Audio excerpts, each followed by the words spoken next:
All right. Hey, folks, welcome. Good morning to the runningrestaurants.com podcast, where we bring in the tips, tools, and techniques you need to make your restaurant more profitable and successful. I'm your host, Jaime Oikle. Today, got a great episode for you with Rushi Patel, co-founder of Homebase. So, Rushi, let's start with the about story about Homebase, what you guys do, how you got started. We will dig in from there. Yeah, sure. Homebase today has become the everything app that helps hourly business owners and employees run and manage their teams. It didn't quite start that way. We started about 10 years ago. Our goal was to help local business owners just move their teams online. There was friction on how they scheduled their teams. It was often on a piece of paper with a clipboard hanging on the wall saying, here's your schedule for the next week. Friction on how you track time. It was punch clocks. Point of sales were just entering the countertops at more and more local businesses, but even those weren't offering sophisticated solutions. And so we started by creating easier ways to schedule and manage time for team members. And since then, we've expanded it to a communication suite, an onboarding suite, payroll solutions. You name it, it's now becoming the everything app you need to manage your teams.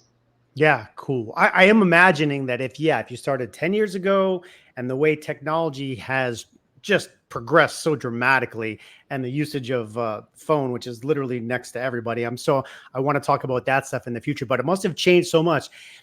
We all grew up and we're all a little bit older. And we started with sheets on the wall with schedules and scratch outs and marks and trying to keep notes. And so you guys have really found a pain point and solved it with technology. Was that some of the derivation? Like it's just like, let's make this easier. That's absolutely right. Because we all had the smartphones back in 2012, 2013. And if you think about what the restaurant industry was going through at that time, again, like the countertops were starting to change here, right? Square had just come out. There are other solutions starting to come out to help sort of change instead of the Casio register. But what we were finding were the solutions that were being offered, though important, were the ones associated with perhaps loyalty rewards programs or a marketing program on how do you remarket to your customers. Again, very important solution sets, but we felt like a very important category of running a business was not getting the attention it needed, and that was your teams. Everyone was pitching solutions other than how to run your teams, and I know why. It's complicated. There are solution suites available, but most of those were accessible by much larger enterprise type companies, and we wanted to provide that solution suite and make it available to the small local restaurateur. And so that's what we started with was let's go do something pretty unsexy, scheduling, time tracking, but critically important because your major asset as a restaurateur, aside from the building you're in, is your team. And if your team isn't showing up on time, doesn't know what's going to happen at that shift that day, and their time isn't tracked right, it's sort of hard to run the rest of the business. It's funny you said, I think you used the term not sexy, and I had written down somewhere and I just found it again. I was like, headaches. You solve those headaches that, no one wants to deal with. No one wants to think about. It's not that fun. Let's, redesign the menu. Let's redecorate the place. It's like, no, it's this nitty gritty stuff.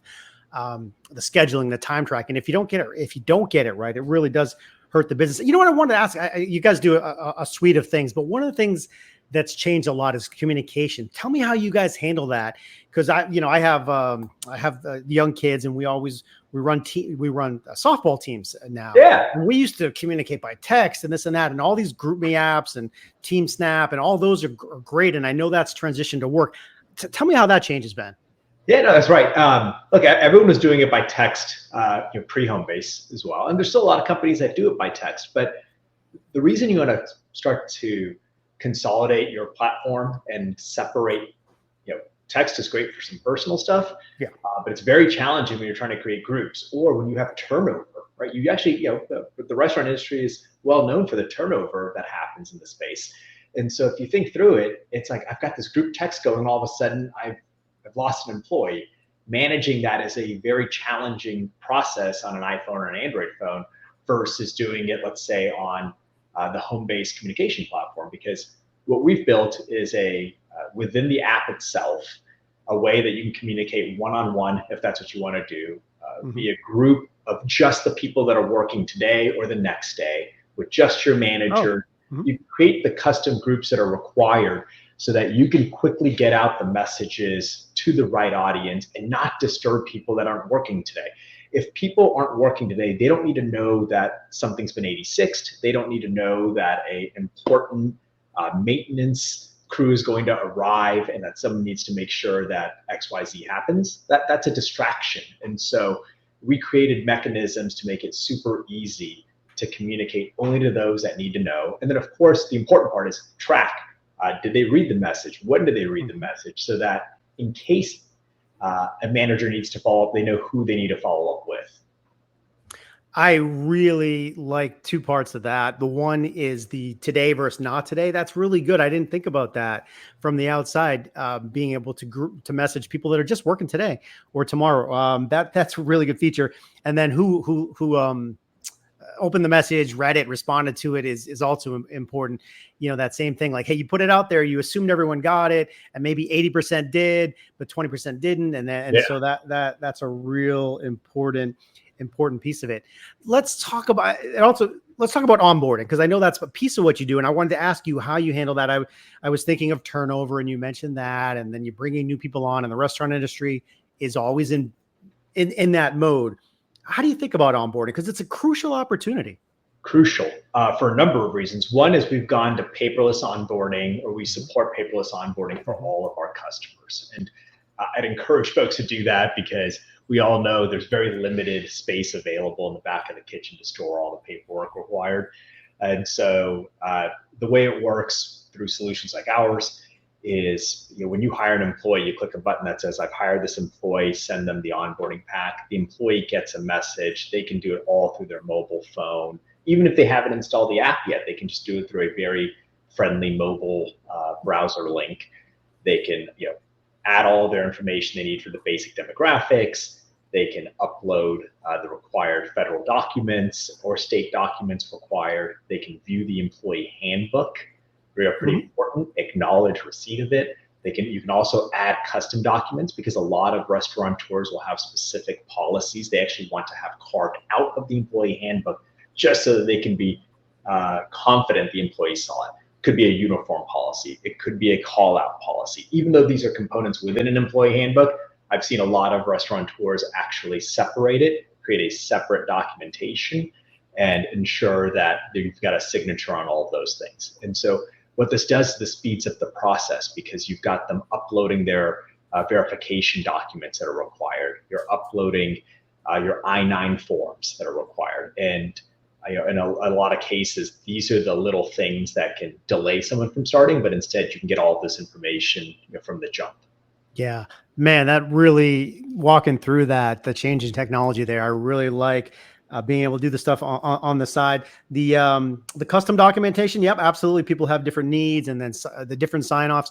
We talked in a recent interview on our site about that part, about getting acknowledgement, about whether it's job descriptions or or even like you said, policies, getting that sign off, and say, Susie, it's signed off here that you saw the uniform policy. This is the third time you violated it.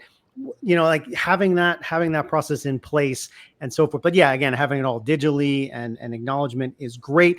What about the culture piece? Have you guys I know you work with thousands and thousands of folks. So onboarding is a big culture piece. So you're bringing people in the right way, getting away from that old, come on in and watch, 3 hours of videos in the background, and no one integrates you into the business. Any learnings you've seen about how to do kind of onboarding and culture process in the early phases?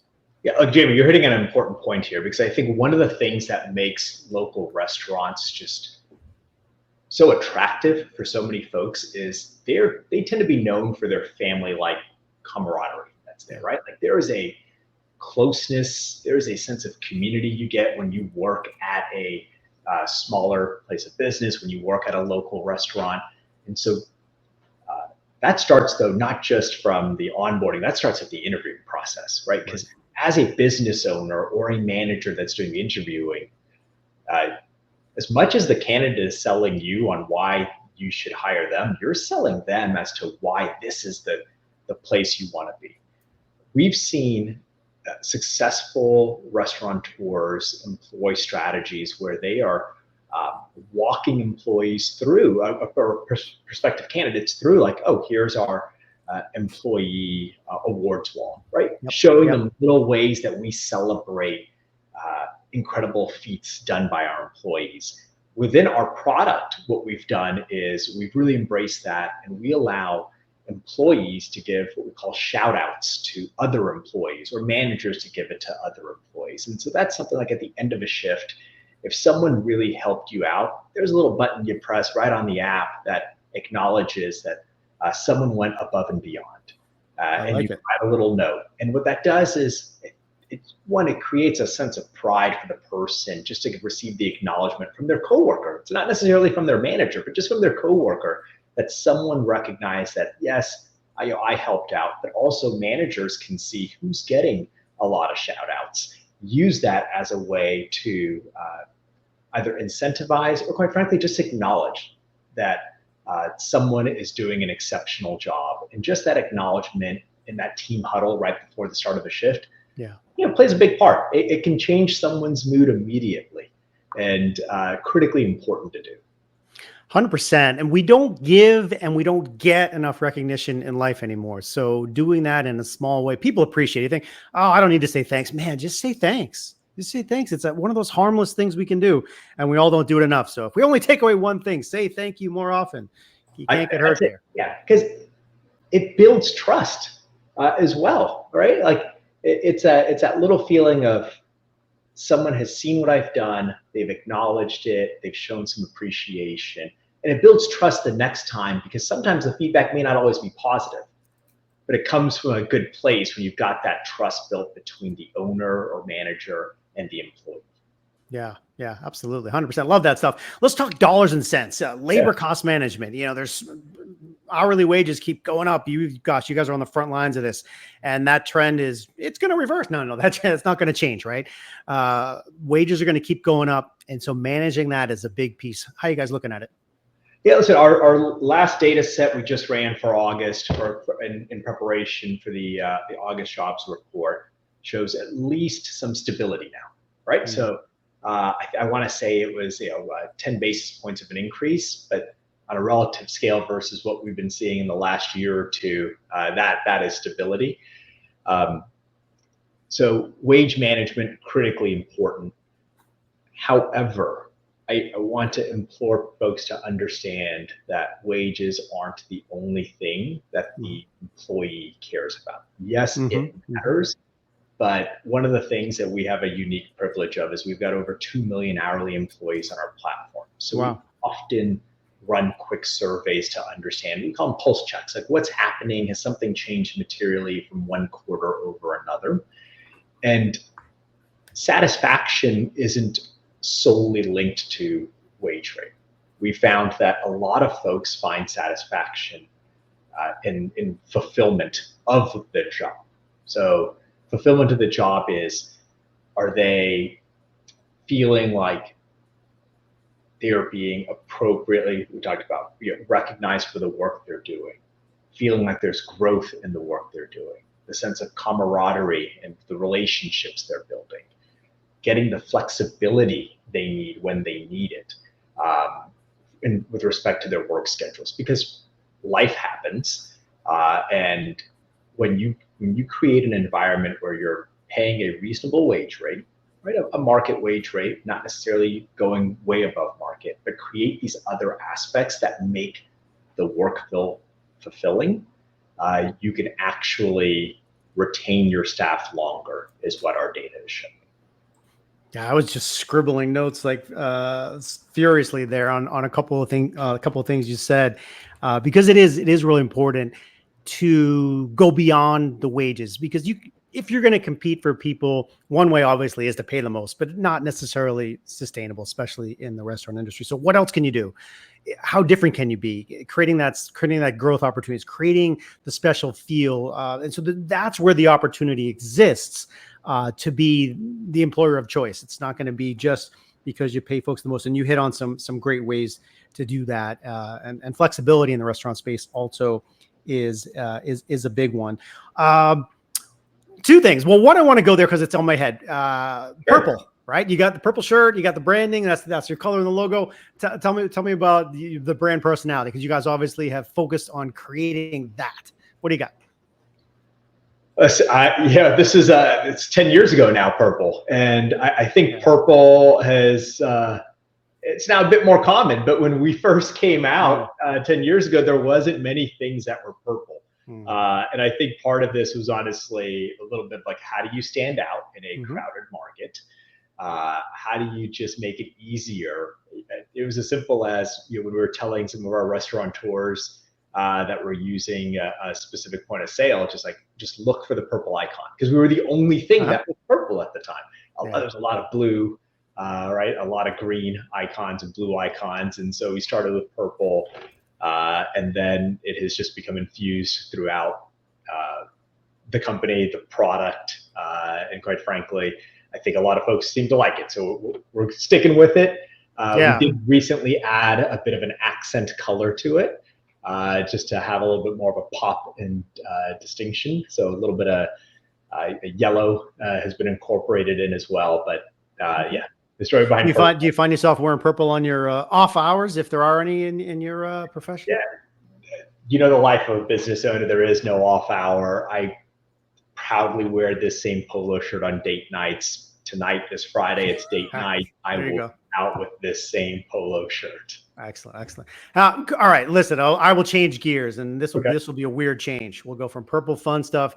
We're not going to talk politics, but one of the notes from your team talked about insights into what it will take to win the small business vote in the election. So let's not go too political, but it's an important topic. What does the governments need to do to get the small businesses attention? Because it's a viable big segment. Yeah, listen, and everyone, I have no doubt if we run a quick clip count between now and election day, we will hear quite often small businesses are the backbone of the American economy. Some flavor of that will be said often in local races and federal races alike. But it's not just something to say. It's a factual truth. The sheer impact of employment that small business owners have across the industries, not just restaurants, but across industries, is massive. And so if you then take that and say, well, what does it mean at a legislative level, rulemaking level? What most folks are looking for is, how do you make my life simpler as opposed to more challenged? Now, in a perverse way, as a technology provider, when the government makes things more challenged, it's easy for us to scale a solution and then put it out to the world and say, look, customer, you should adopt this.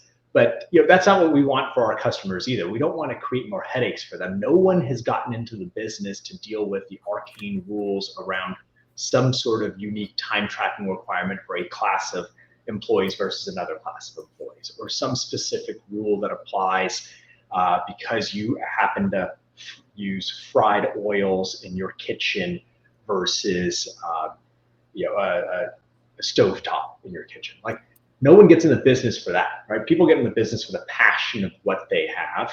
And so I think this comes down to, how can government bodies, how can politicians, how can those that they put in charge help make it easier for folks to get back to the core of what they're doing? Create the set of rules and regulations that protects the business owner and respects the employee.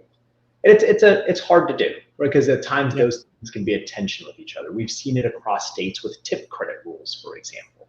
And as what's the word I'm looking for here, Jamie? I think it's as altruistic maybe isn't the word, but as folks may feel like we're doing a solid for a specific set of people by giving them more than just what the tip credit wage rate was before.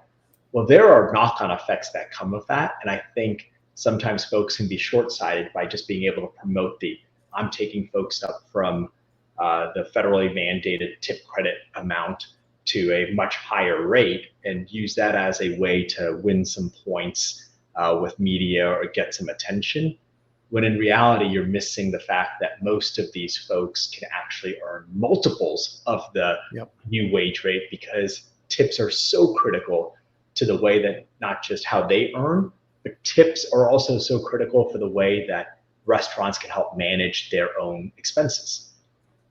Right. And so I think some of this gets lost, and hopefully what folks will find is there is a compromise. There is a way to keep this industry afloat, but do more. How do you ignite growth in this industry again? How do you create rules or eliminate some rules that can help the restaurateurs and their employees just feel like, okay, this is off my shoulders now. I'm unleashed. Yeah, 100%. Not easy stuff to accomplish, but valuable stuff to talk about. As we start to wrap up, any trends you're seeing? Any other highlights you want to bring that maybe we didn't get to? Yeah, I think the most important thing I'm seeing is what we're seeing now a bit more consistently through the lens of the restaurant employee. Right? Employers have felt the challenges for, honestly, since inception of whenever they started their business, but certainly over the last 4 years, what a roller coaster of just crap the employers went through. But on the employee side, what we're starting to see is a solidifying of a view of this isn't all just about pay. Right? I'll go back to that point earlier. This is around creating a work experience. There are folks that certainly have pay as the number one thing, and they're going to make a set of decisions that are going to be different.